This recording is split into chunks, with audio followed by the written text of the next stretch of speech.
Walang preno kung bumatikos. Malalim at makatwirang komentaryo. Mag-ingat ang mga politikong gumagawa ng kalokohan at baka kayo ay tamaan ng Lapid Fire!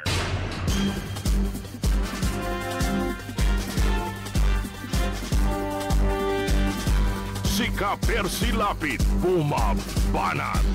Lapid Fire!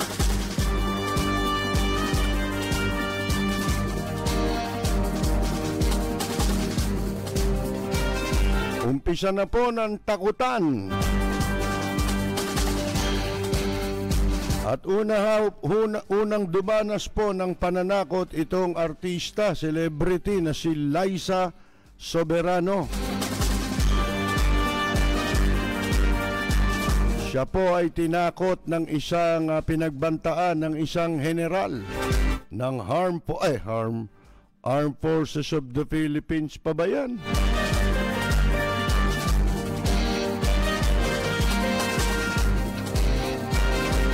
Sabi ho ni Senador Lacson kay Senate President Soto, hindi mo pwedeng ipalagay na ang regularity doon po sa 20 billion na pinalitan nagkaroon ng singit doon po sa 2021 budget.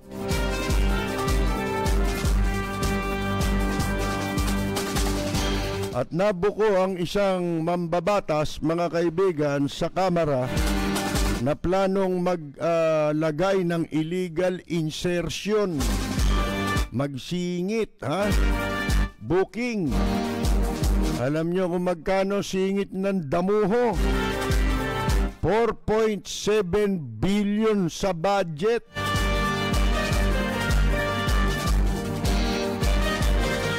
Meron din pong natuklasan na tig-1 milyon para sa 42 kongresista. Tig-1 milyon, dagdag yun, ha?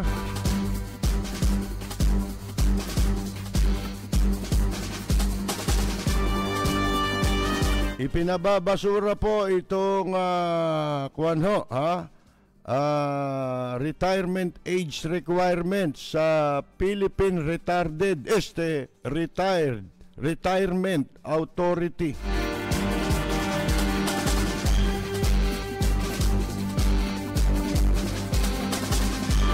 Sa iniimbestiga ang katiwalian naman, mga kaibigan, ng grupong Pastillas Gang sa Bureau of Immigration. Ang immigration daw ay nagsumiti ng report, sarili nilang fact-finding probe, sarili nilang investigasyon, kanya-kanya ng investigasyon, ano po. Pag sumabit ka, imbestigahan mo yung sarili mo. Ganun yun eh. Nahuli kang nagnakaw ba, imbestigahan mo yung sarili mo, nagnakaw ka. Ganyan pala, no? At meron daw ito mga koneksyon sa ombudsman na ayon naman dito sa mga hudas na ito, iimbestigahan daw nila kung sino yung kahututan dila, kakutsaba dun sa ombudsman nitong mastermind ng mga mastermind diyan po sa Pastillas de Leche Gang.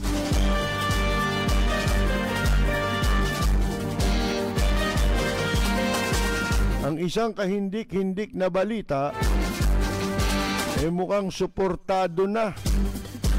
Ano kaya masasabi ninyo dito, Mukhang aprobado na kay Pope ang tinatawag na same-sex marriage. Ano kaya magiging epekto niyan dito po sa ating bansa?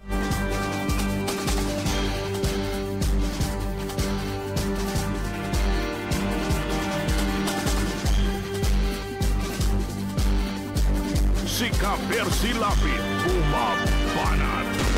Lapid Fire! Bueno, mga kaibigan, ito ho ang balita. Si Liza Soberano, kilala niya, maganda yan di ba? Celebrity, sikat na artista. Pinagbantaan ng isang general, na nagsabi na baka matulad siya doon sa tawag mo doon, yung nangyari daw sa isang aktivista na si Josephine Jo Lapira, 22 anyos na estudyante ng UP, mga kaibigan, na napatay po sa engkwentro sa pagitan ng government troops at mga hinihinalang miyembro daw ng New People's Army sa Nasugbu, Batangas noong 2017. Naku, paanong naisip ni Parladi yun?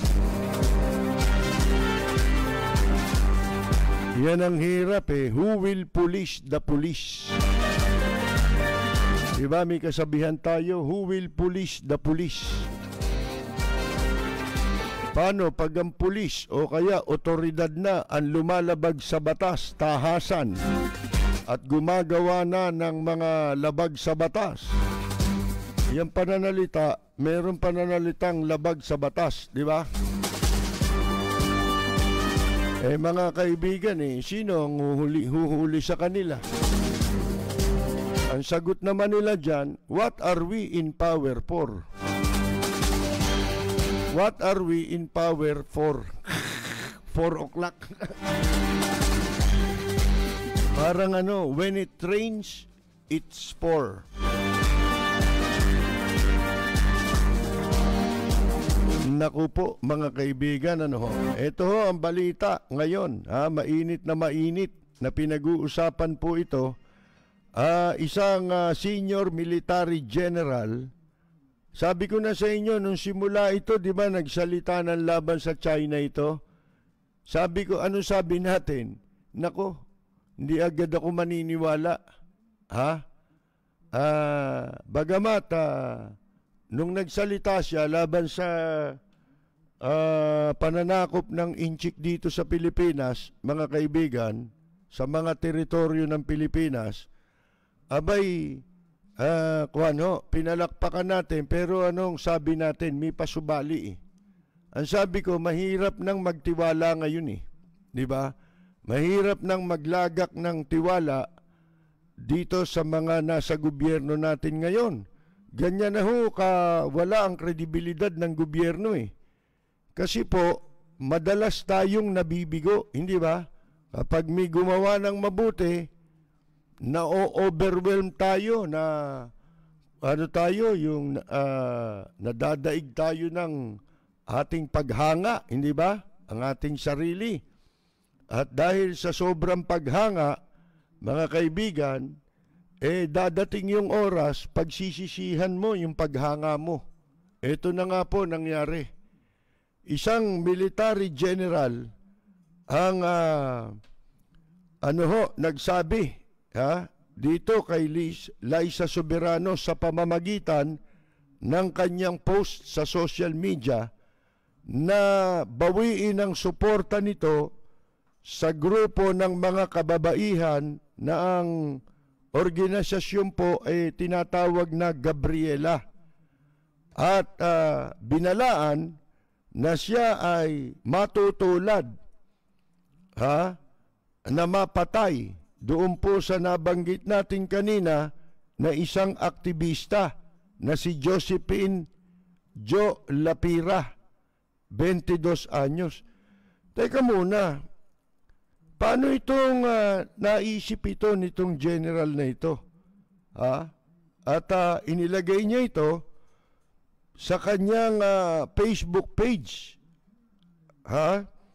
O doon sa Facebook page ng National Task Force to End Local Communist Armed Conflict. Ayan po mga kaibigan.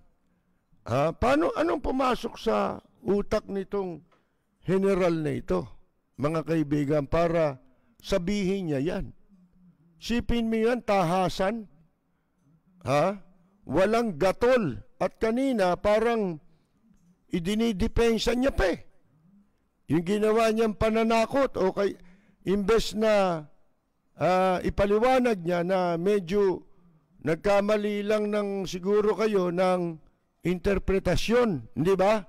Pero mahirap magkamali ng interpretasyon dun sa mga wordings na kanyang ginamit na talagang ito ay maituturing mong pananakot, derechahang pananakot dito sa isang celebrity.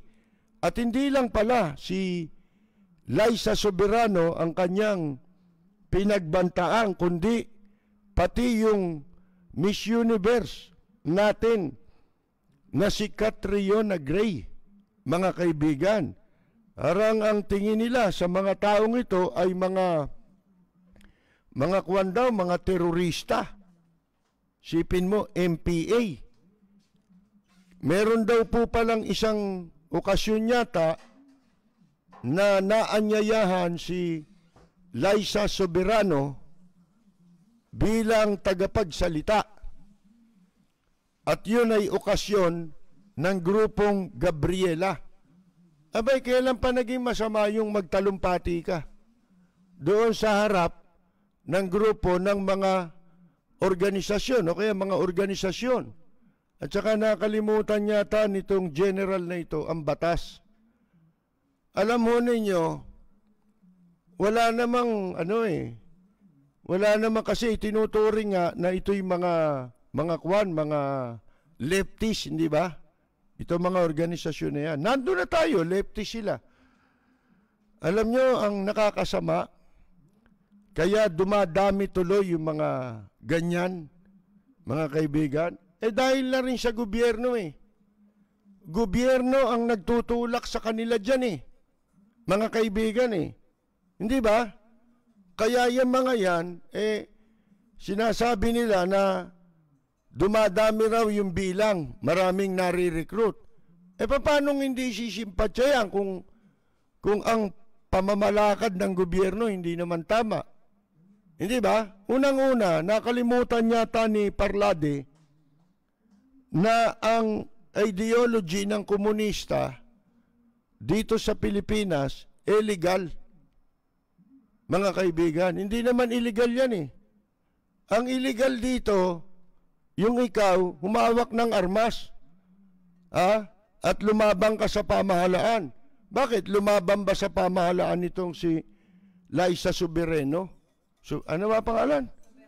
Soberano, mga kaibigan. At saka si Catriona Gray. Ano ba yan? Mga terorista ba yan? Hindi masama eh. Alam mo kung bakit hindi masama yan? May batas na kumikilala sa kanilang ideology. Malaya kang makapamili ng paniwala mo. Katulad ko. Ako hindi ako naniniwala sa ipinaglalaban niyang mga yan eh. Sa katotohanan lang eh. Mga kaibigan, pero wala tayong magagawa kundi dapat lang nating igalang, di ba? Sabi ko nga sa inyo, yang komunismo, kailanman di magtatagumpay dito sa Pilipinas yan eh. Maaring makapag-recruit sila. Pero, hindi naman magtatagumpay yan eh. Alam nyo kung bakit? Ang nakakasama dyan, ang nakababahala dyan, dahil sa ginagawa nila, maaring marami pa ang sumimpatya tuloy. Di ba?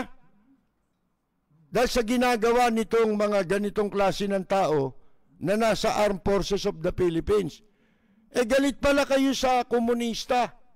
Ba't hindi kayo galit? Hindi nyo ipaglaban ng Pilipinas laban sa China. Di ba? Na sumasakop sa ating bansa ngayon. Si Ka-Percy Lapid, umabanat. Lapid Fire.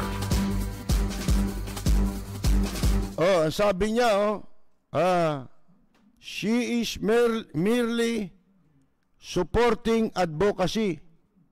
Siya ay sumusuporta lamang sa advokasya ng mga kababaihan o karapatan ng mga kababaihan. Yun naman talaga eh, di ba? Alam nga namang yung babae hindi sumuporta sa mga adhikain para sa karapatan ng mga kababaihan. Sino inaasahan mong sumuporta ron? Yung mga bading, tsaka tomboy. Di ba? Ngayon, may sarili ng organisasyon yun eh. Di ba? Yung LGBT.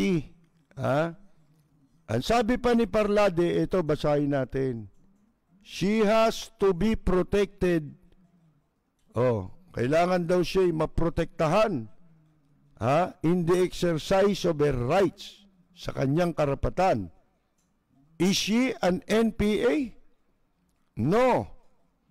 Of course not. Not yet. Paano mo nasabing not yet? Ibig mo sabihin later on, magiging NPA na siya. Hindi ko mo nakahalubilo mo yung mga tao o kaya naniniwala ka sa pinaglalaban. Hindi naman lahat ng pinaglalaban nila pinaniniwalaan mo Katulad niya na. Ito, bigyan ko kayong halimbawa. Yung mga damong nagrarally, di ba? Na mga kaliwa. Walang,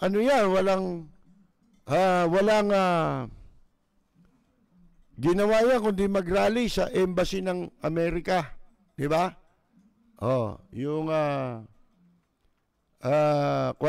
kalabanin ng Amerika. Pero, kayo ba nakabalita na sila nag-rally laban sa China? Hindi ba? Di ba hindi?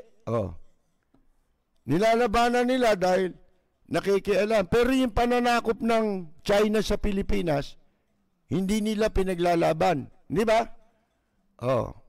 Ngayon, ito hong mga kaliwa na ito, sabi ko nga, meron din naman silang silbi. Halimbawa, pag kami issue tungkol laban sa Meralco, laban sa tubig, di ba? Yung pagsasamantala ng Meralco sa sambayan ng Pilipino. Doon meron silang meron silang pakinabang Yung bang ginagawa nila, ginagawa ng gobyerno? Hindi nga Bakit? Kasi yung gobyerno tsaka yung mga oligarch magkakakampi. Walang pakialaman sa kwarta Mga kaibigan, walang pakialaman yan dahil pare-pareho silang nagsasamantala sa publiko. Pero doon, kayo ba, tatanungin ko kayo, sino sa inyo ang hindi naniniwala at hindi nakikinabang? Pati sila nakikinabang, di ba?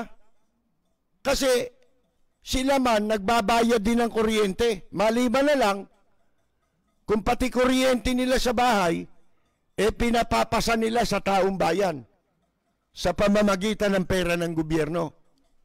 Di ba? Sino sa atin ang hindi nakikinabang kapag nagrarally ang mga kaliwa? Di ba? Laban sa pag-aabuso, pagsasamantala, pagnanakaw ng Meralco. Di ba lahat tayo? Pati sila. Pati pamilya nila. Nakikinabang. Bakit? Ito mga makukulit Di ba? Yan lang ang may lakas ng loob na kulitin yung yung ating Energy Regulatory Board, ang pamahalaan, at saka ang Meralco. Laban sa pag-abuso. Hindi ba? Mabuti pa nga sila. Pagka ganong sitwasyon, yun, pabor ako doon. Pero yung ibang, yung armadong pakikibaka, hindi naman kailangan armadong pakikibaka sa inyo Di ba? Yun. Pero sila, meron talagang, di ba, may mga MPA nga, di ba? Nakapagtataka, ang ideology niyang MPA, komunismo. Pero nakapagtataka, hindi sila galit sa China. Pareho sila. Parehong hindi galit sa China yan, yung military, yung Armed Forces of the Philippines natin, at saka yung MPA. Parehong hindi galit sa China yan Di ba? Doon wala silang silbi. Kaya paano mong makukumbinsi ang publiko? Unang-una, malimit natin sinasabi, tayo ang nabansagan na the only Christian country in Asia. Kaya, yung komunismo, napakalabo niya na magtagumpay dito sa Pilipinas. Sapagkat, yung komunismo, bawal ang relihiyon dyan eh. Di ba yun ang sinasabi natin? Kaya nga yung China, may isang lugar doon, di ba, pinagpapapatay na yata yung mga Muslim. Isang lugar sa China, puro mga Muslim. Ginigipit, pinapatay, mga kaibigan, para itigil na yung kanilang religious belief, religious practice. May mga balita pa nga na sinusunog dyan yung mga, mga religious buildings eh. Mga simbahan. Sinusunog dyan sa China, mga kaibigan. Sapagkat, ang ideology nila ay komunismo. At sa komunismo, yung relihiyon, lason yan. Hindi magtatagumpay dito yan. Pero, wala kayong pakialam kung yung tao, meron siyang paniwala, nakamukha ng paniwala. Hindi naman tayo lahat. Katulad ngayon, sa panahon natin ngayon, gaano karami ang mamamayan na hindi namang supportive dyan o sympathizer ng mga lefties, lalo na ng MPA. Kasi, katulad ko, ako, peace-loving citizen ako eh. Ayoko ng gulo eh. Di ba? Gaano karami yung katulad natin na peace-loving citizen, mga kaibigan. Ang ganap na o lubusang naniniwala sa armed forces natin ngayon. Meron pa ba? Kukunti na lang. Nangangahulugan ba yun kapag hindi ka naganap na naniniwala sa armed forces of the Philippines? Nangangahulugan ba sympathizer ka ng komunista o ng mga terorista? Ayaw nga natin yan eh. Natatakot tayo dyan eh. Di ba? Meron silang gustong gawin. Kaya nila ginagawa itong mga pananakot na ito, meron silang pinaplano para katakutan na sila at wala nang kumibo. Bakit ang tao ngayon, katulad natin, ako, tatapatin ko kayo, nung minsan pinagmumura nung magkakapatid yung isang general na retired, abay sa galit ko eh, doon sa ginawa rin sa general eh, gumawa ako ng Facebook account eh. Facebook page. Ang pangalan, Support Our Soldiers. Katulad ko, kasi tatay ko sundalo eh. Nung araw eh. Korean War veteran ang tatay ko. Ang mga tsuhin ko, nagsilbi sa military. Marami akong kamag-anak na nagsilbi sa military. Mga kaibigan. Pero ngayon, ang dahilan kung bakit ang tao nawawala na ng tiwala. Hindi niyo ba alam na dito sa administrasyong ito, iisa na lang sana ang inaasahan natin? Sino? Yan sanang Armed Forces of the Philippines. Kasi nga, ang mandato niyan, pwede lamang silang sumunod sa legal na utos sa kanila. Hindi sila pwedeng sumunod sa anumang utos sa kanila na illegal. Pero sa takbo ng mga pangyayari, nakikita natin ngayon, naniniwala ako na ang karamihan ngayon sa mga Pilipino hindi na nagtitiwala sa Armed Forces of the Philippines. Bakit? Yan pa magpapahamak sa atin eh. Paano natin nasabi yan? Wala na ho eh. Yung kanilang tungkulin na ipagtanggol ang bansa at mamamayan laban sa anumang pananakop, ginagampanan ba nila yun? Di ba inutusan sila? Huwag kayong pupunta riyan, ha? Diyan sa sa lugar na teritoryo natin pero sinasakop ng China. Huwag kayong magpatrolya, ayaw. Hindi ba illegal yun? Sumunod ba sila o hindi? Sumunod sila, di ba? Sila, kayo nga ang nagpapahamak sa bansa natin eh. Isipin ninyo yan, yung mga kampo ng military sa buong bansa. Ultimo yung Camp Aguinaldo. Akalain mo, pinayagan nila na pagtayuan ng communications facilities ng China. Mga kaibigan. Samantalang nakikita ninyo ang ibang mga bansa, lahat ay nag-iingat na. Lahat ng klaseng pag-iingat laban sa ginagawang kahayupan ng China. Mga kaibigan, ultimo mga estudyante ayaw nang papasukin. Katulad sa Japan, hindi na sila tatanggap ng estudyante. Bakit? Ito'y pagkatapos na mapaghuhuli sa Amerika yung mga estudyante na ang pakay pala talaga nun, paniniktik, pangangalap ng impormasyon kung paano nila mapapabagsak ang Amerika. Napakalaking bansa niyan. Sipin niya. Kaya ang Japan, at sigurado, may mga susunod pa dyan na bansa. Sa Canada, ganun din di ba? Ang Japan, di ba kamakailan merong inilabas na pahayag na hindi na muna sila magpapapasok na ng mga estudyante na dayuhan.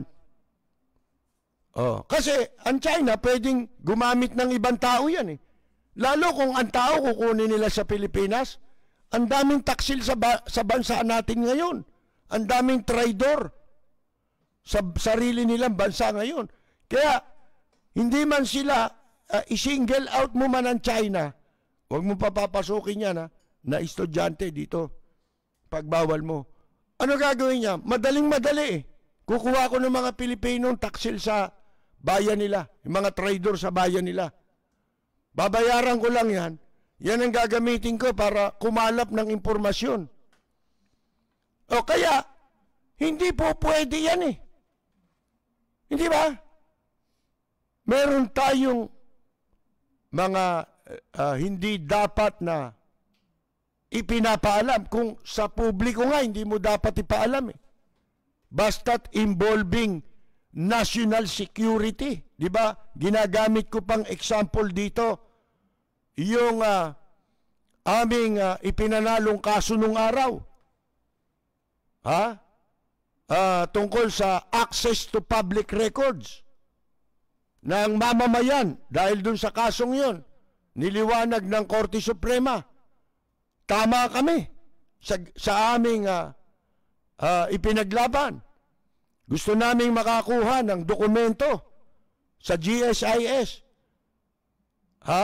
Listahan ng mga pangalan ng mga assemblyman sa panahon ni dating Pangulong Marcos na pag-upo bago ang snap election ay nakautang sa GSIS.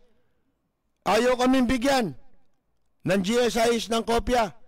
Kaya ang ginawa namin, dumulog kami sa Korte Suprema sa pangunguna ni Attorney Rick Balmonte, isa ring radio commentator. Marami kami ron. May newspaper man, pero mas marami kaming commentator doon. Ako pinakabata, si Cauding Bartolome, si Waldy Carbonell. Mga kaibigan, pagkatapos ng 3 taon, humingi kami ng mandamos sa Korte Suprema at pinaburang kami naglabas ng mandamus.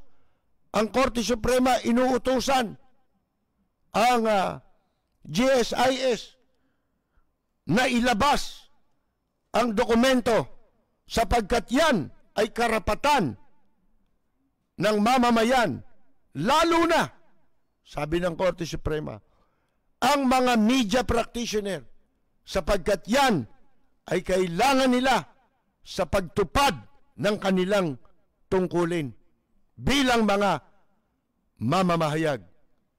Niliwanag ng Korte Suprema yan.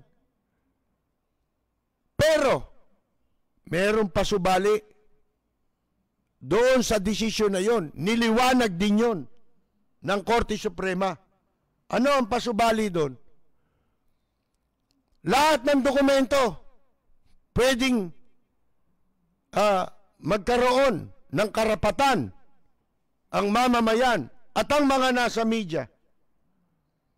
Mga kaibigan, pero ang pasubali, hindi pwede o maliban sa mga dokumento na merong kinalaman sa national security. Kita ninyo? Ito hindi. Di ba? May mga, meron talagang hindi pwedeng sa publiko. Di ba? Na mga lihim na dapat military lang at mga nasa gobyerno lang ang nakakaalam. Mga kaibigan, ito hindi. Kakaiba na ngayon ng military. Baliktad na ho. Kung hindi ako nagkakamali, kayo na yung komunista ngayon Kasi lahat ng ginagawa ng komunista sa China, yun ang gusto ninyong gawin dito Tapos binabaliktad nyo. Ang terorista, yung mga artista. Basta nagtanggol sa karapatan ng tao, nagtanggol sa karapatan ng mga kababaihan, binabansagan ninyong terorista o red tagging kung tawagin ngayon, di ba? Ang red, di ba, komunist yan? Mga kaibigan, babansagan ka ang komunista.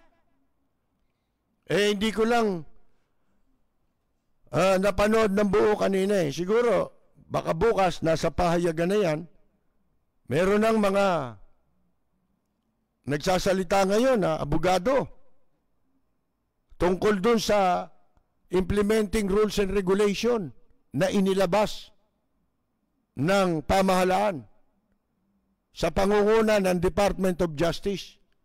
Isipin mo, mere suspicion daw. Pwede ka nang kasuhan ng rebellion o ng terrorism. Mga kaibigan, kanino nyo ikakaso yung terorismo sa Pilipino? Hindi naman Pilipino ang mga terorismo. Ang terorismo nandun sa Mindanao. Ano ginawa nyo? Di ba binigyan nyo ng autonomy? Di ba ng Bangsamoro Law? Pagkatapos ang gagawin yung terorista, yung mga peace-loving citizen, yung mga law-abiding citizen na nag-e-exercise ng kanilang constitutional right. Na kung tawagin natin freedom of expression. Ito ang terorista. Kung talagang tatapusin yung terorista, bakit marami pang rebelde sa Mindanao? Di ba? Ba't hindi natatapos? Ang hirap Gusto raw nila, ito, ganda ng pangalan ng National Task Force to End Local Communism. Local, kaya nila ni local, may imported in China. In China mismo. Mga kaibigan, hindi sila, itong task force na ito, para lang sa local. Ibig sabihin, laban ito sa sarili niyang mamamayan. kung wala yung batas na yun, kung ang communist ideology dito, hindi ko sinusuporta na. Sabi ko nga sa inyo sa panahon ni Marcos, bakit ako nakilala sa radyo ng administrasyong Marcos? Kasi nung araw, nagpapatawag sila ng ng mga meeting sa Malacanang. Panahon ni Pangulong Marcos, lahat ng broadcaster sa iba't ibang himpilan, mga commentator. Yan sila Noli Boy, wala yan, nasa labas lang yan. Natuklasan ako dahil saan? Sa aking, di ba? Kinukwento ko sa inyo dahil nakikinig sa atin nga, madalas yun si Kajun Mariano, dating artista yun Sa kanya ko kinuha yung kopya ng sinulat ni Ross Munro na nalathala sa pahayagan. Kasi yung hawak niyang papel, na-translate sa Tagalog. Yun, anti-communist yun Yung binasa natin yun, karanasan yun na isinulat sa aklat na pangalan Ross Munro. Mga kaibigan. Tinagalog Kaya nga, humingi ako sa kanya ng kopya. Nung basahin ko sa radyo yun, hindi ko akalain. Yung palang Malacanang, nakamonitor. Walang gumamit sa radyo nun Bukod tanging ako lang kabago-bago ko lang nun. Sa radyo. Mga kaibigan. Kaya ipinatawag ako ni dating NTC, National Telecommunications Commission, Commissioner Antonio Barrero. Sino si Barrero at that time? Kanang kamay ni Mrs. Marcos yun Yan ang inuutosan ni Mrs. Marcos. Pag ang kakausapin mga nasa broadcast industry, yan ang kanyang Man Friday. Hindi ko alam kung bakit ako pinatawag. Nung makaharap ko alam mo sabi, kinongratulate ako. Sabi niya, napakinggan ka namin Ang ganda nung binasa mo, Tagalog. Walang gumamit sa radyo Mga kaibigan alam niya man ninyo yung administrasyon ni Marcos noon, anti-communist yun. Di ba? Mga kaibigan. Natuwa. Sabi, kinongratulate ako. Pagkatapos noon, tuwing magpapatawag ng meeting ng mga commentators at mga broadcaster sa Malacanang, kasama na ako. Sila Joe Tarok, wala yan. Nasa labas lang yan Ang kasama ko, lahat ng mga veterano doon sa loob ng Malacanang. Alam nila madalas nakikinig sa atin si Sheriff Felicidario, tsaka yung kapatid niya na dating waiter sa Malacanang. Kilala ako noon dahil doon nga sa Malacanang, yung si Rudy Puti.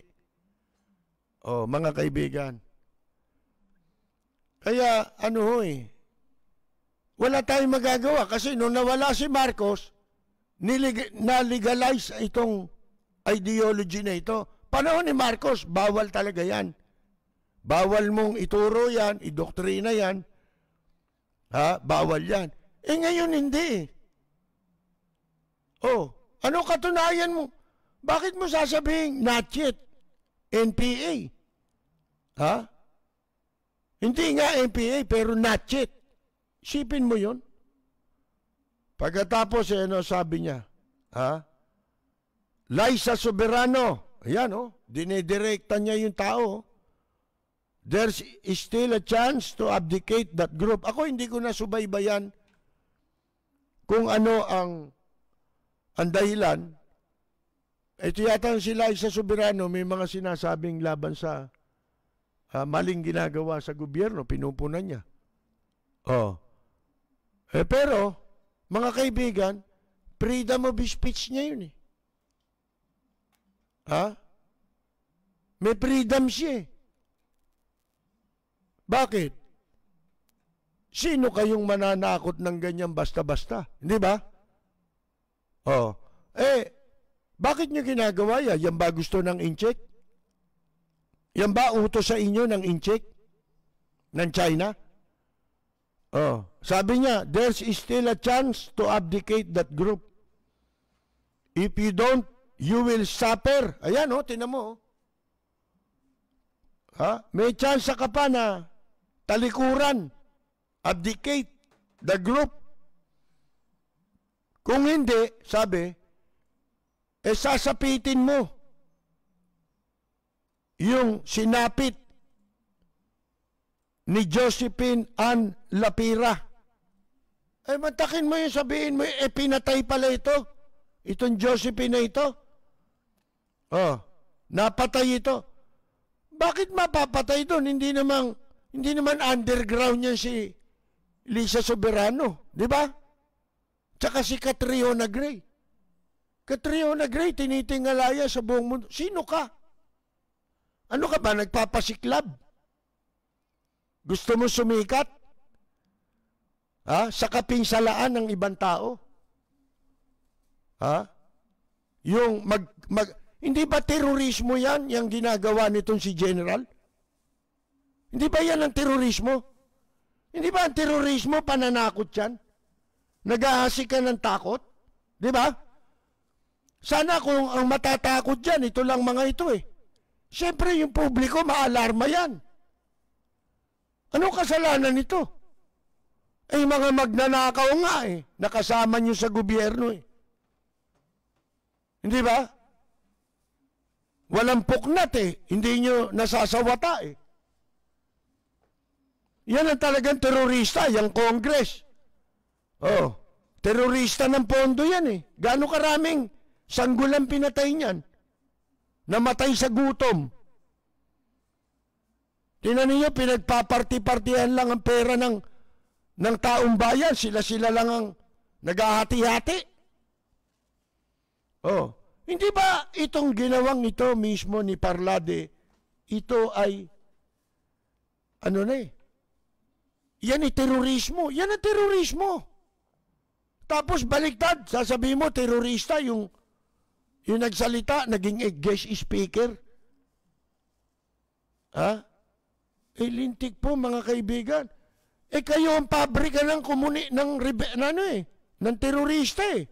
Kaya yung mga tao na pipilitang sumama dyan sa ganyang mga kalokohan eh.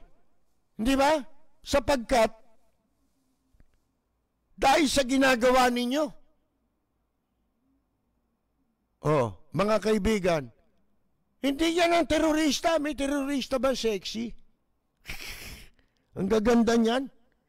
Catriona Gray. Tanong mo kay Manong Chavit Singson kung terorista si Catriona Gray. Di ba nakakunan sila? Nagtutulog-tulogan si Chavit para madikit dong kay Catriona Gray. Di ba? Nabuking siya ni Catriona Gray eh. Gusto niyang daganan eh. Gusto niyang yung pume-blessing. Tsumechempo eh. Pagka kumagat, huli na. Di ba? Lintik, ang babaw, Luma na style ni Governor Chavit eh. Mga kaibigan eh. Di ba? Kinantsawan pa nga siya ni Presidente Digong nyo eh. Di ba? Better luck next time daw. Nagtulog. Sipin mong gaganda niya. Mas mukha ka pang terorista dyan eh. Pagdikitin nga kayo niyan. Ano ba itsura mo? Ganyan ka makapagsalita. O gusto mo lang talaga mapag-usapan, baka may balak kang kumandidato rin.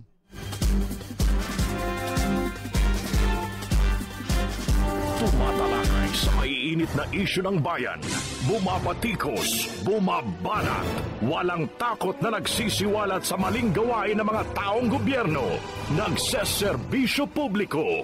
Pakinggan para hindi maging mangmang sa nangyayari sa lipunan. Lunes hanggang Biyernes, alas 10 hanggang alas 11 ng gabi sa DWBL 1242. Lapid Fire ni Percy Lapid. Totoong balita, katotohanang komentaryo. Lapid Fire. Si Percy Lapid, bumabanat. Lapid Fire. Bueno, ito namang si Senador Lacson, ito isa pang salarin nito eh. Mantakin ninyo, yan ngayon naglalabasan na yung kunyari sinasabi ngayon ni Lacson, paliwanag nyo nga, bakit ganito yan, ganon? Yung implementing rules and regulations para doon sa anti-terror bill na ginawa ng gobyerno tsaka ng Department of Justice na mere suspicion, pwede ka ng, di lahat pwede mong gawin yun. Paano ka makiklear? Sa husgado na. Kung yung husgado, matino pa. Kasi may mga konting mga husgado ngayon, nakikita ko, matino. Mga nagdidesisyon. Konti na lang yun. Ngayon, etong si Lacson, nung pinagpipilitan nila to, di ba? Pinagpilitan nila, nung ipasa nila. Magandaan niya yan. Pagka yan ang hindi na ipasa, yan ang pagsisisihan nyo sa bandang uli.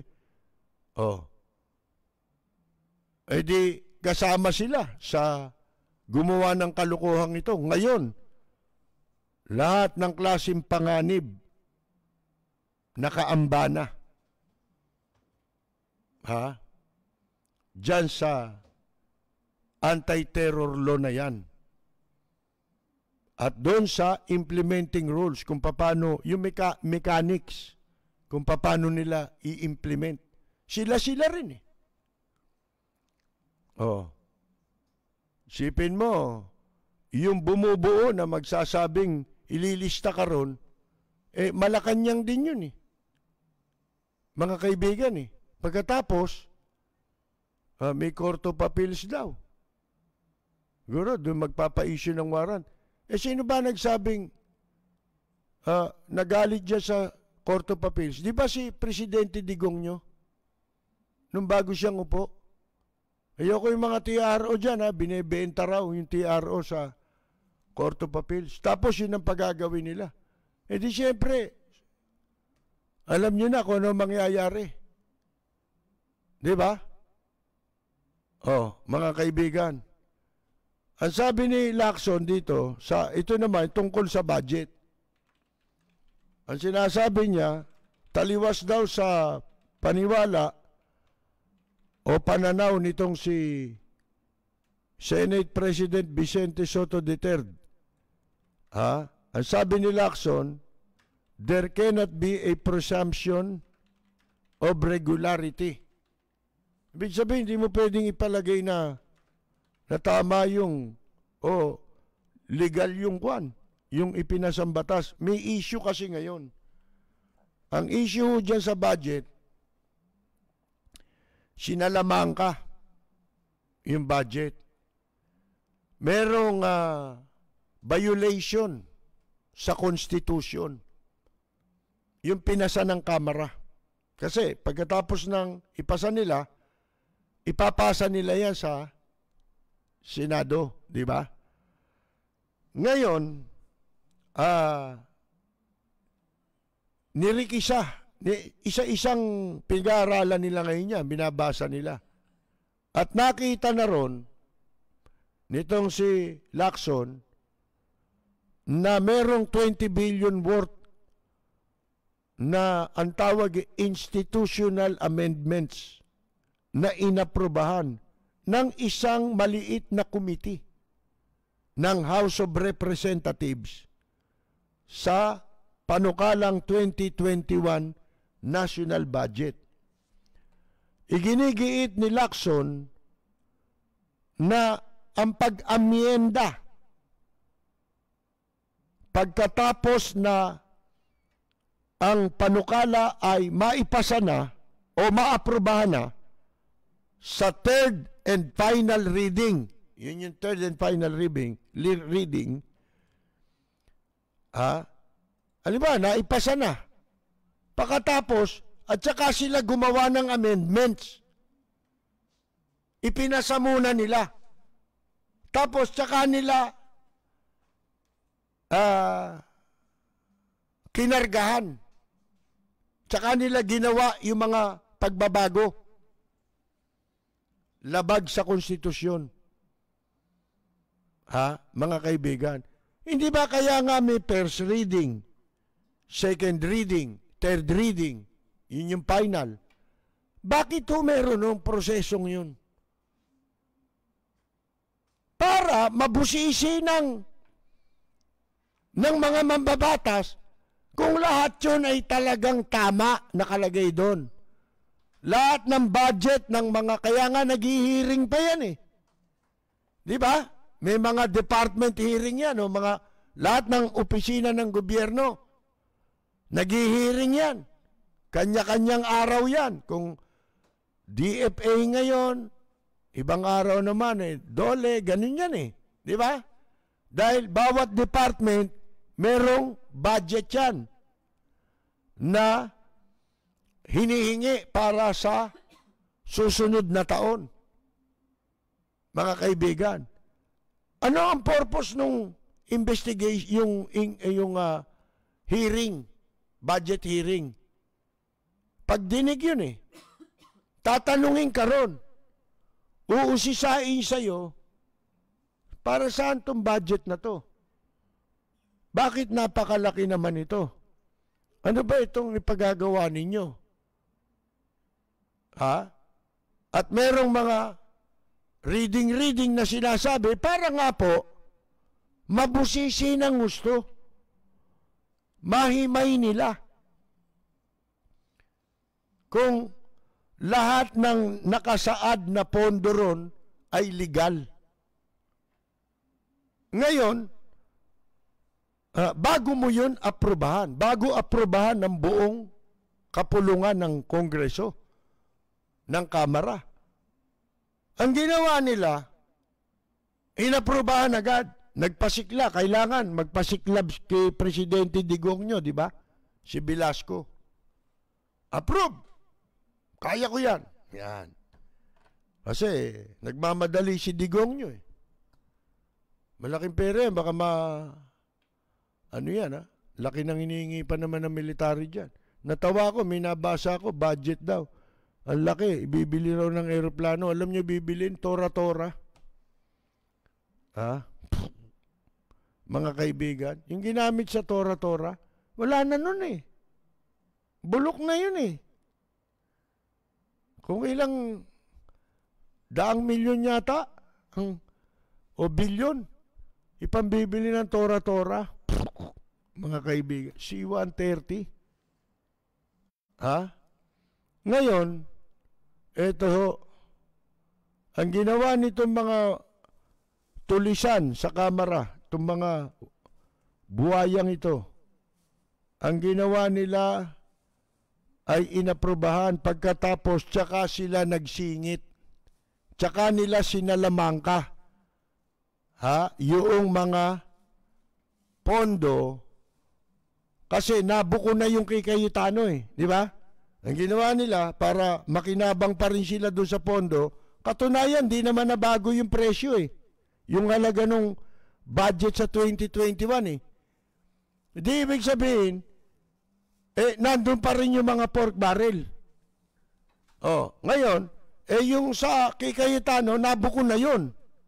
Na-identify na yung mga pork barrel. Kaya, kailangan ilipat-lipat na naman nila, imagicin nila kung saan nila itatago. Yun. Tumatalakay sa maiinit na isyu ng bayan. Bumabatikos, bumabanat. Walang takot na nagsisiwalat sa maling gawain ng mga taong gobyerno. Nagseserbisyo publiko. Pakinggan para hindi maging mangmang sa nangyayari sa lipunan. Lunes hanggang Biyernes, alas 10 hanggang alas 11 ng gabi sa DWBL 1242. Lapid Fire ni Percy Lapid. Totoong balita, katotohanang komentaryo. Lapid Fire.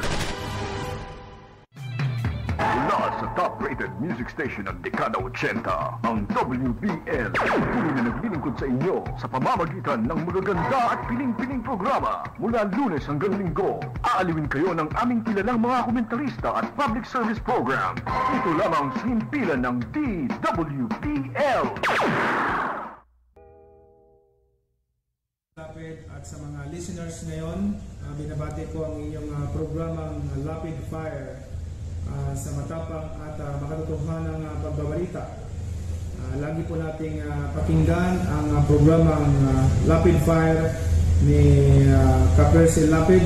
Ito po ang inyong katrupa at kaibigan, May Pacquiao. Maraming salamat po. Walang preno kung bumatikos. Malalim at makatwirang komentaryo. Mag-ingat ang mga politikong gumagawa ng kalokohan at baka kayo ay tamaan ng Lapid Fire!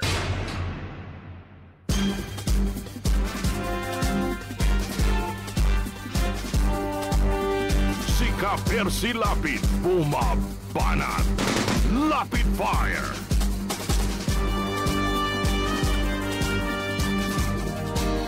Tayo po ay magpapatuloy mga kaibigan. Ang sabi nga ni Lacson dito po ay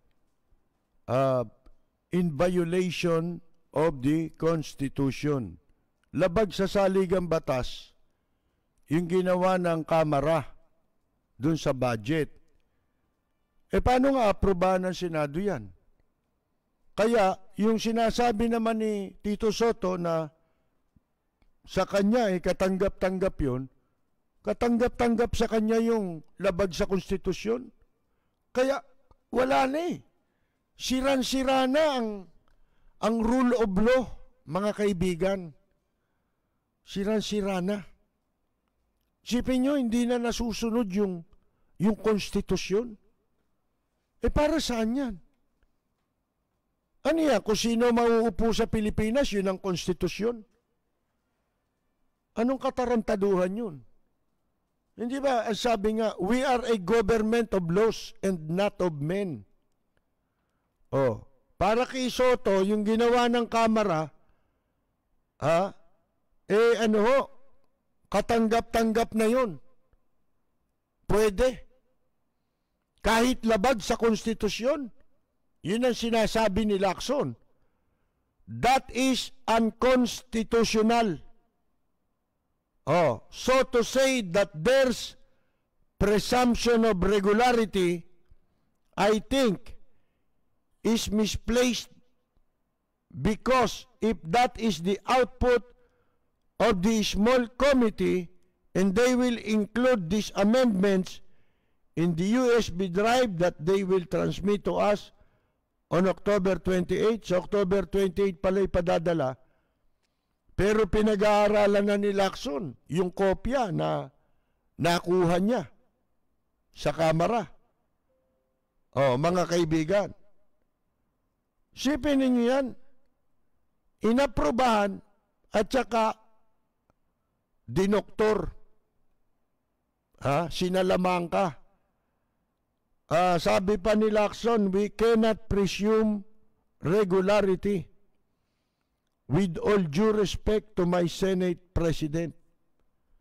Mga kaibigan. Kasi sabi ni Soto nga, he would presume regularity in the institutional amendments made by the House's small committee in the budget bill. Di ba yun yung tinayo-tayo ni Cayetano?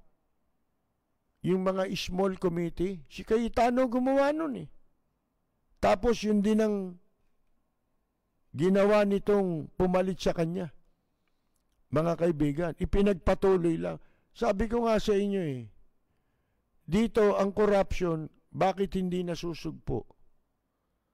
Paano yung mga pumapalit, kung ano yung ginawa nung pinalitan nila, hindi man pantayan, sosobrahan pa ang corruption. Ipinagpapatuloy yung corruption.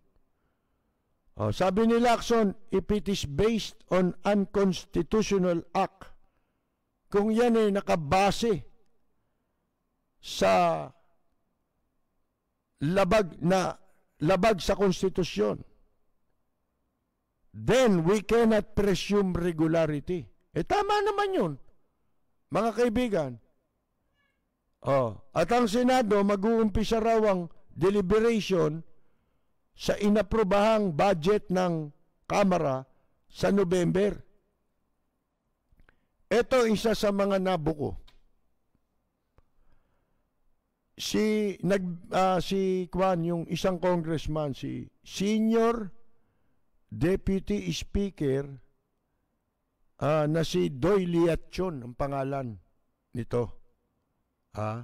At ito, nagbabala si Senator Ping Lacson sa small group ng Kamara de Representantes y Judas.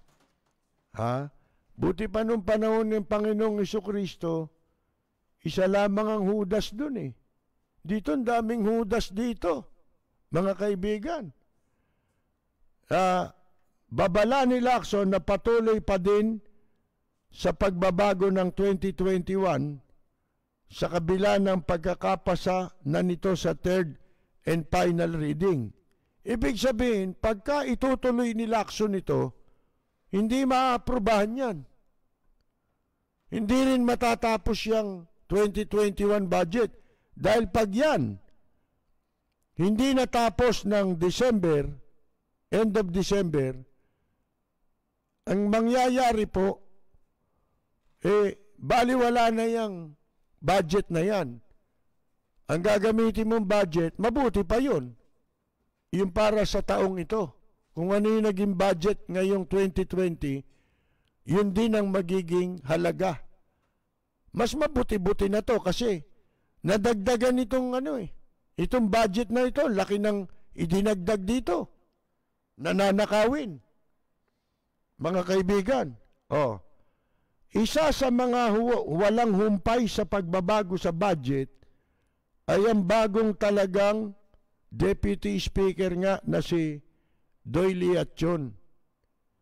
Mga kaibigan, nagpatawag daw itong si Liatchon ng pagpupulong sa kanilang bahay sa Villa Salvador, parang Calapan City, sa Mindoro ito. Alas 3 noong linggo, October 18. At pinangakuan niya lahat doon na magbibigay siya ng tig 200 million sa 14 na munisipyo. Isipin mo, bawat isa 200 million. 14 ito. Aba, di 1.4 billion yan. Tama ba ako? O mahigit 2 billion yan. 10 200 million, ilan yun? 2 billion. Di ba? 2,000 million yun Pag 10, di ba? Di 2 billion yun. Sa 14 na munisipyo, 14. Di 2.4 billion yun. Tama ba? Mga kaibigan, 2. Ewan kung tama ako Hindi. 2.8. 2.8 billion. Sa 14 na munisipyo. Kasama ang Calapan City. At bawat mayor yun, ibig sabihin, 200 million kayo. Kala mo pera niya, no? Nanakawin lang pala yun. Mga kaibigan. Sino terorista? Ba't ditong hulihin ng militar? Dakpin nyo ito. Abay, ito pinakamalaking terorista ngayon. Yung mga nasa kamera. Sipin mo, gaano karami tinatakot nito sa ganyang kalaking pondo. At saka mamamatay na mga sanggol at mga bata na dahil walang makain. Mga kaibigan, kung ipamigay, akala mo pera niya eh. Oh. Dadagdagan pa pala, bukod dyan, ng tig-4 na milyon, bawat barangay sa Oriental Mindoro. Ha? Ang Oriental Mindoro po, binubuo ng 426 na barangay. Magkano yun? 426 times 4 mo yun. Alam nyo kung magkano? 4.7 billion aabot. 4.7 billion pesos. Yun ang gustong ilagay pala ni Liatchon. Nabuko ni Lacson. Insertion sa 2021 budget. Kahit na naipasa na sa third and final reading nung Biyernes. Sipin ninyo, tapos na yung budget approve na Tapos babaguhin nila bago nila ipadala sa Senado. Tsaka nila babaguhin. Pag nabago na nila, padadala na nila sa Senado. Palilitawin nila na yun ang inaprobahan. Nabuko, ang sabi, institutional kwan. Ano yung tawag doon nung isang gago na inchik? Smuggler na inchik na nandyan sa kamera. Smuggler na inchik, sipin ninyo. Hayop na yan. Ang pangit pa ng mukha, yung uso, pag nakita ninyo, naku po.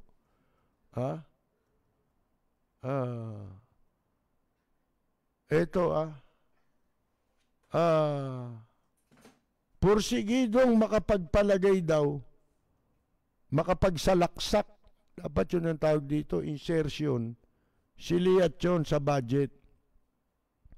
Alam nyo kung bakit? May balak daw pala itong tumakbo na gobernador ng Oriental Mindoro. Sipin ninyo, gobernor pa lang ang tatakbuhan mo. Bilyong-bilyong piso na.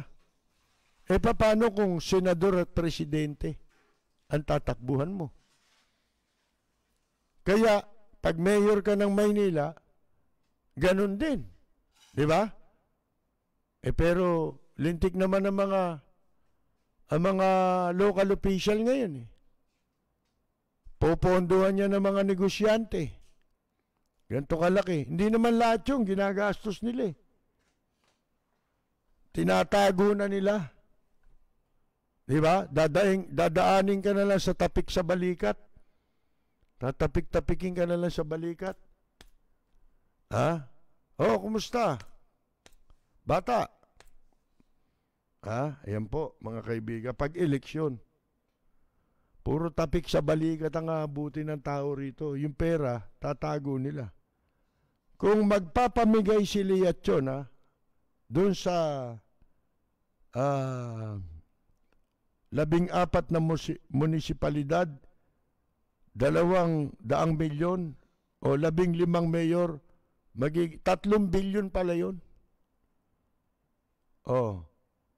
Pagkatapos, additional na 4 million bawat barangay. Ilan yung barangay? Ang dami ng barangay. Ilan daan yun yung barangay? Mga kaibigan, 426 na barangay. ang total nun sa 4 na milyon, bawat isa ang barangay, 1.7 billion. E di ano ito? 4.7 billion lahat aabot. Yan ang ipamimigay daw ni Liatchong kasi pinatawag niya na doon sa bahay niya. Muwi siya ron. Oh, mga bata, tawagin lahat ng mayor.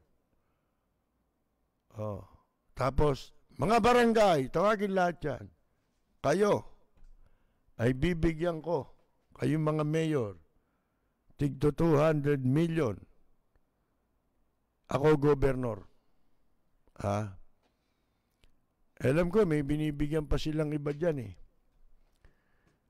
meron akong alam namumuhunan waiting Lord. Ay ba, isang probinsya.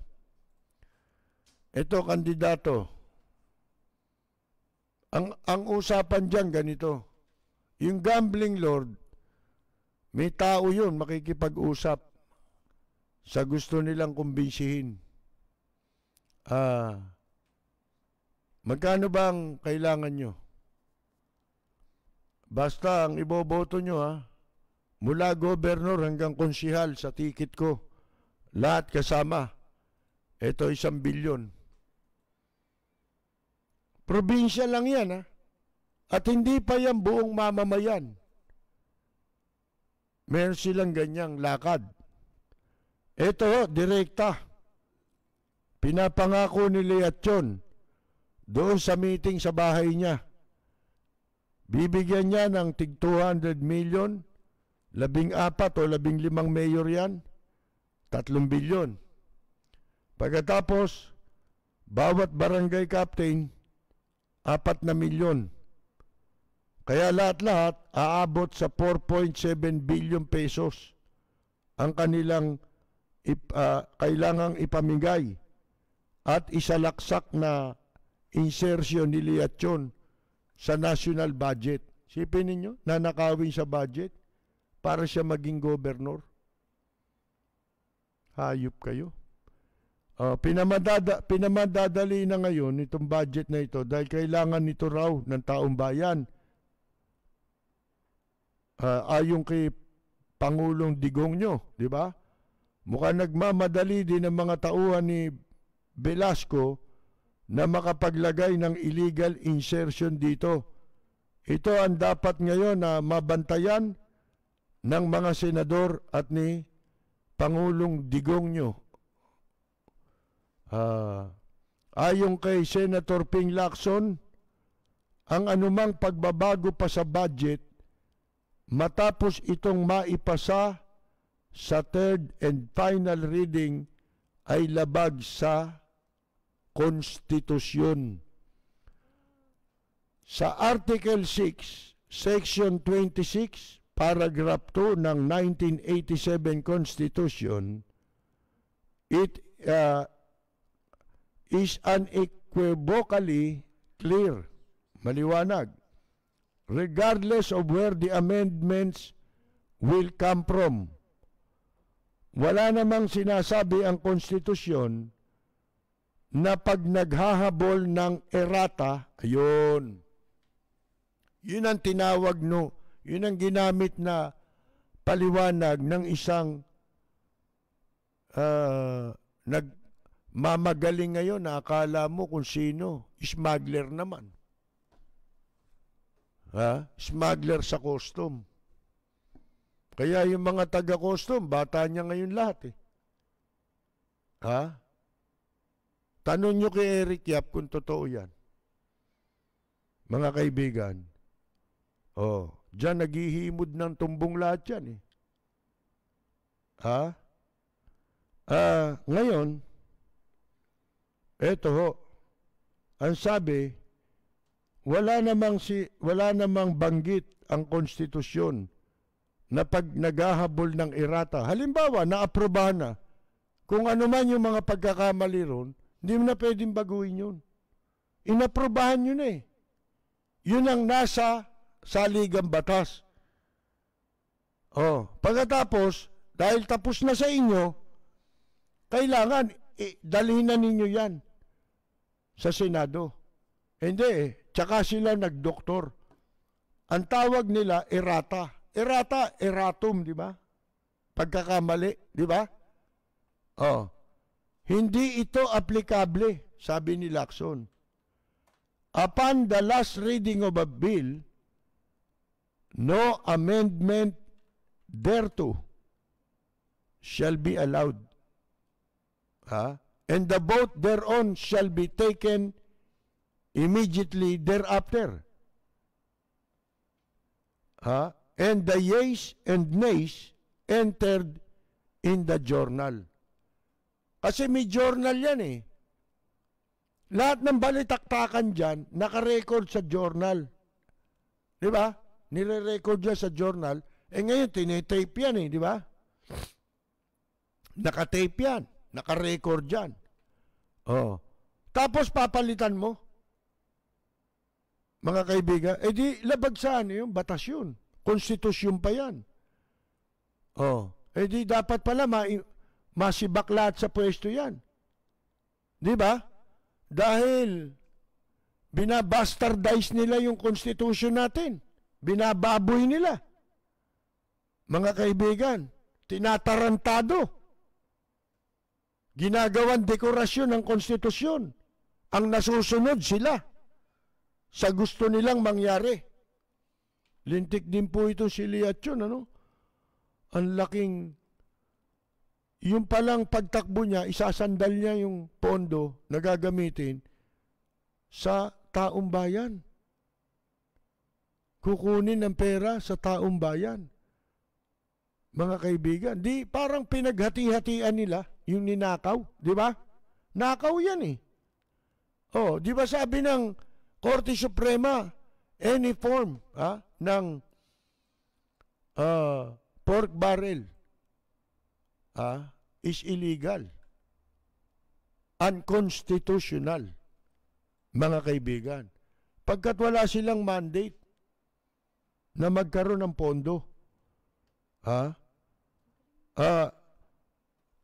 Siguro kaya matagal bago nila padala sa Senado yung aprobadong budget, Kailan pa? 28 pa raw, di ba? At hindi na sila tatanggap ng ano paman na pagbabago sa 2021 national budget. So, manindigan kayo dyan, di ba? Si Soto, pabor na eh. Siguro meron din siya. Baka nakahanda na yung isisingit ni Soto. Siyempre, pagka tinabla nila yung isiningit ng Kamara, babantayan din yung isisingit nila. Paano yun? Magkakaroon ng bicameral yan eh. Di ba? Pareho nilang aaprobahan eh. Mga kaibigan, ano ba tawag doon? Unicameral ba yun? Mga kaibigan, pagkatapos ng proseso sa Senado, magsasanib sila na aprobahan nila yan. Ngayon, sabi pa rito ni Lacson, sa kanyang pagbusisi sa 2021 budget na inaprobahan ng Kamara, merong na-discover na uniform 1 million allocation para sa 42 congressional district sa bansa. Ibig sabihin, yung susunod na eleksyon, ang gagamitin para ipanuhol, pera rin ng taong bayan. Lintik po, ano? Ito, may allocation na 1 million, 42 congressional district, 42 distrito. Sabi ni Lacson, yan insertion yan na posibleng gawa ng ilang mga kongresista. May nakita pa kami na 1 million uniformly. Big sabihin, pantay-pantay, di ba? partintulisan ito, mga kaibigan. Dahil baka maulit yung kay Cayetano. Pag hindi mo pinantay-pantay, meron iiyak dyan, di ba? Kasi ganun ang mga magnanakaw eh. Subukan mo. Magnakaw sa bangko yan. Halimbawa, 5 sila. Pag ang isa ron, binawasan mo, kakanta yun. Di ba? Mabubuko kayo ngayon lahat. O ngayon, kaya yun ang nangyari kay Cayetano, kaya siya nasibak, nabuko sila lahat. Di ba? O. Ito nga, nakita raw. Appropriated to several districts. I think around 42 districts all over the country. Siguro maliliit na itong district na ito kasi 1 million lang eh. Gasino na lang ang 1 million. Sa probinsya, malaki yan. Di ba? Mahalaga yan. So what does that mean? Ibig sabihin, ito yung insertions na nga but inserted already, not anymore under the General Appropriations Bill in Congress, but dun sa National Expenditure Program as submitted very late ng DPWH. Ayun na naman eh. DPWH na naman eh. Yan ang ano eh. Lagayan ng nakaw eh. Na pork barrel eh. Diyan lahat sinasaksak eh. The senator earlier exposed the 96 billion lump sum appropriations lodged under the proposed 2021 budget of the Department of Public Works and Highway Robbery. Sabi niya, yung DPWH nagsumite ng breakdown sa Department of Budget and Management na ipinadala naman ng DBM sa Kongreso. Pero sabi ni Lacson, the DBM submission of the breakdown came 12 days late from the required 30-day period since its original submission of the NEP already expired on August 26. Ang daming illegal, ano po, ha? Labag sa batas. The breakdown was just submitted by the DBM to Congress on September 7. Dapat yun, ginawa na lang sa House, doon sa kanilang House version. But it seems that as per information coming some congressmen themselves, there was a lot of haggling that went on between the DPWH and some congressmen, so much so that DPWH was not able to submit on time. Ayun.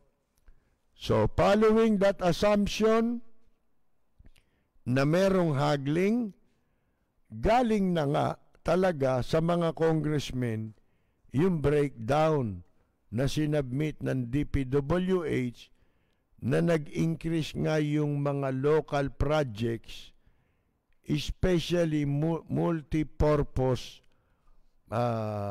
buildings na nagkakahalaga po ng 67 billion pesos.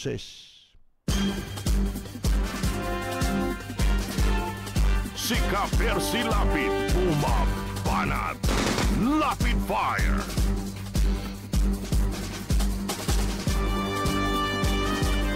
Inutusan daw ni Tourism Secretary Bernadette Romulo Puyat ang Philippine Retirement Authority. Ito'y attached agency nila. Para ibasura yung kasalukuyang polisiya na pinapayagan ang mga dayuhan na edad 35 anyos pwede nang mag-retire sa Pilipinas. Sipin ninyo.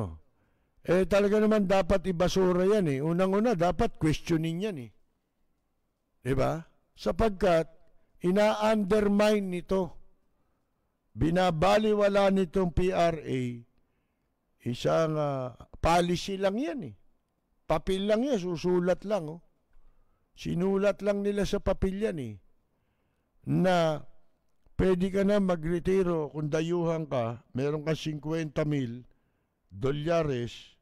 pwede ka nang mag-retire dito sa Pilipinas. 35 ka. Di siyempre, magtatrabaho ka pa. Hindi ka totoong retire. Ito'y paraan para papasukin ng mga incheck. Dahil ayon sa datos, pinakamarami sa mga kasalukuyan na nakapag-avail nito ay mga incheck. Mga kaibigan, sa lahat ng mga dayuhan, unang-una, hindi nga, labag din sa batas ito. Hindi ka pwedeng gumawa ng policy na tatapakan mo. Nung policy na yon, yung mga national laws natin. Mga kaibigan, katulad yung BUA, yung visiting, yung visa upon arrival, labag sa batas yun eh. Kung tutuusin ninyo eh. Hindi ba? Di lalo ito. Kasi, ito eh, immigration matter ito eh. Dayuhan eh. Pagka dayuhan, papasok dito, immigration matter yan. Bakit pa susunurin mo yung batas ng immigration sa isang policy? Inutusan na raw nitong si Puyat, yung manager ng PRA, Philippine Retarded Authority, na rebisahin yung at palitan itong matagal ng polisiyang ito.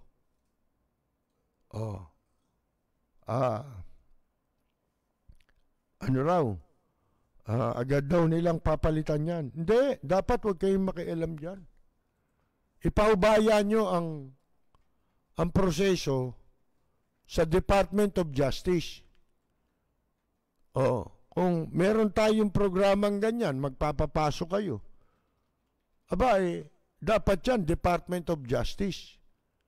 Yan ang nakakasakop sa Bureau of Immigration, Bureau of Pastillas, mga kaibigan. Dito pinayagan sa PRA 28,000 Chinese bilang retirees. Di ba? Kahapon pinag-usapan natin ito mga kaibigan Paano kayo nakapagpapatupad ng ganyan? Sipin ninyo, pati itong mga gago dyan sa Department of Labor, kasabwat din yan sa katarantaduan, di ba yung mga nakapasok ditong BUA? Sipin nyo, illegal magtrabaho, bibigyan nila ng permit, tourism visa nun. Saan ka makakakita ng bansa? Pupunta ron ng Pilipino, tourist. Tapos magtatrabaho na. Bibigyan ba ng labor ministry nila o department nila ng yan? Ng working permit? Turista yan. Talagang mga gago Ano po, mga kaibigan? Walang preno kung bumatikos. Malalim at makatwirang komentaryo. Mag-ingat ang mga politikong gumagawa ng kalokohan at baka kayo ay tamaan ng Rapid Fire!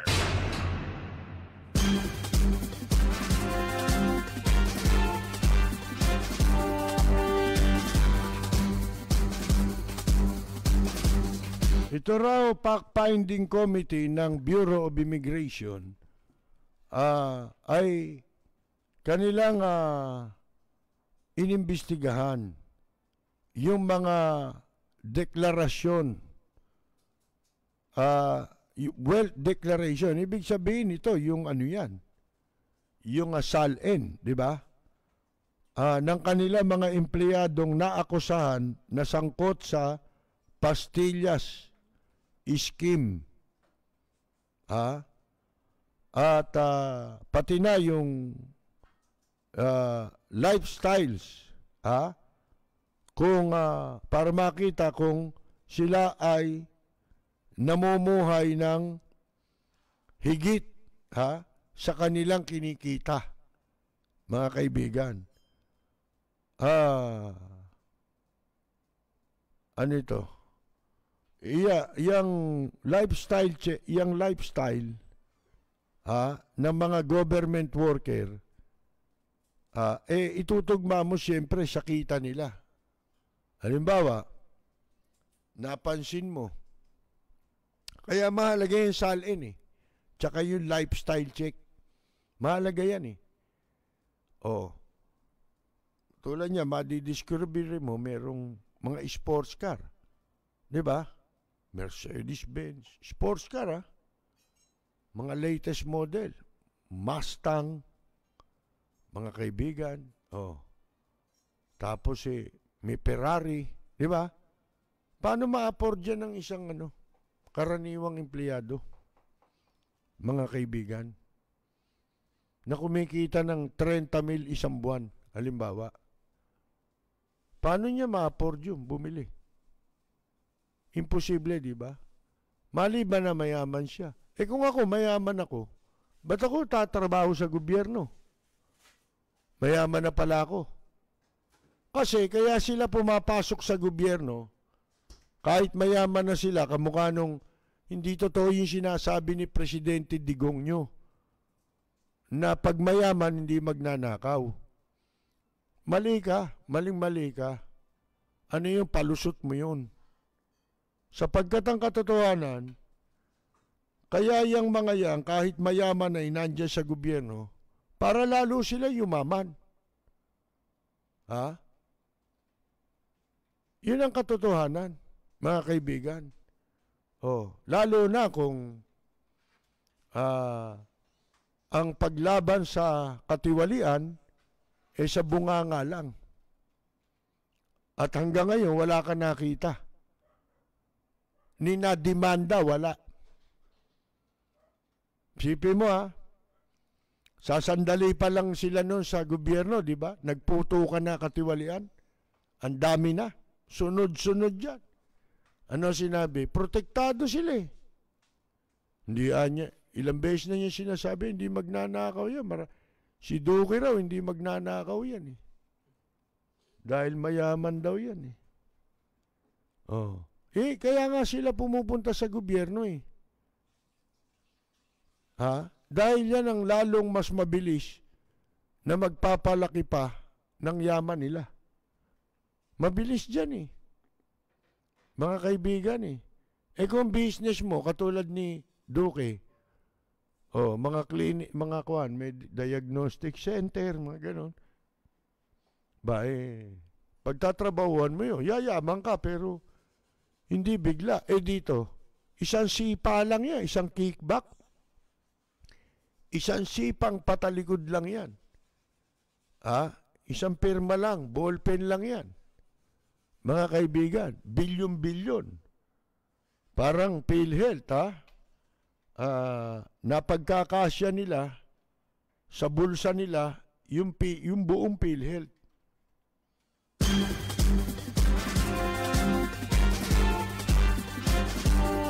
Si Ka Percy Lapid, bumabanat.